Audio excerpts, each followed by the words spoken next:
ग्लानिर्भवति भारत अभ्युत्थानं धर्मस्य तदात्मानं सृजाम्यहम् परित्राणाय साधूनां विनाशाय च दुष्कृतां धर्म संस्थापनार्थाय संभवामि युगे युगे संभवामि युगे युगे।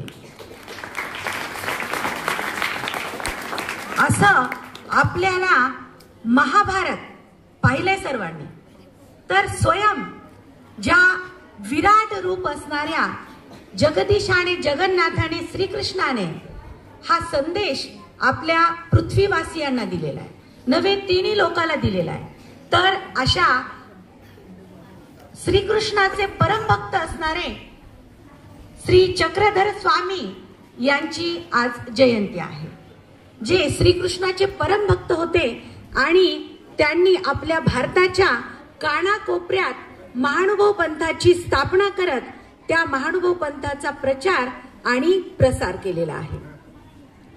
आपण एक मनुस्मृती म्हणून ग्रंथ आहे पहा।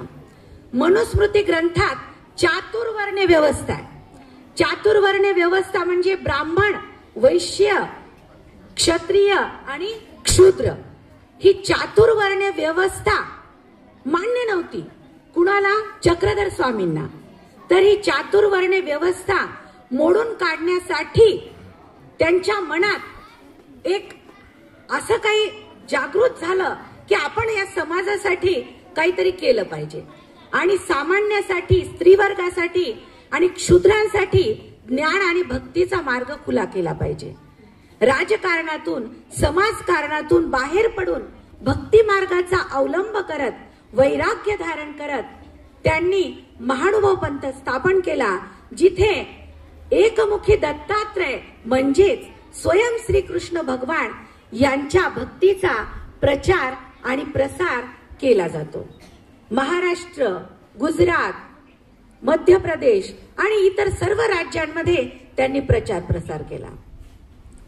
त्यांनी आपला देह जेव्हा ठेवला तेव्हा सुद्धा त्यांनी आपल्या अनुयायांना एकच सांगितलं की ही जी व्यवस्था आहे समाजातील ती अत्यंत खालच्या पातळीची आहे आणि या खालच्या पातळीच्या समाज व्यवस्थेला कुठेतरी न्याय द्यायचा असेल तर आपल्या या पंथाचा प्रचार आणि प्रसार श्रीकृष्ण जे सांगतात, श्रीकृष्ण भगवद्गीतेत जे सांगतात तेच त्यांनी पुनश्च सांगितलेलं आहे। पुनश्च नव्याने उजळणी